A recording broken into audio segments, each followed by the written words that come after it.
drugs সেৱন কৰে সেইবিলাকৰ বিৰুদ্ধে ভাৰত চৰকাৰে এখন আইন আনিছিল NDPS 1985 1985 চনত এই আইনৰ সেকশন নম্বৰ 8 যে কোনো ব্যক্তিয়ে যদি ড্রাগস ম্যানুফ্যাকচার প্রস্তুত করে বনায় প্রোডাক্ট উৎপত্তি করে পসেশন কারবার ঘরত রাখে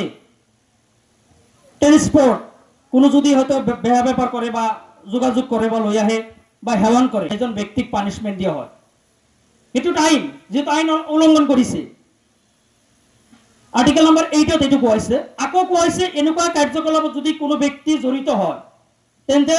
সেইজন ব্যক্তিক পানিশমেন্টের কথা কৈছে সেকশন নম্বৰ 15 to 23 15 পৰা 23 লৈকে ধাৰাত কোৱা হৈছে কি যে এনেকুৱা কাৰ্য যদি কোনো ব্যক্তিয়ে জড়িত হয় অভিযুক্ত হয় একুজড হয় সেইজন ব্যক্তিক পানিশ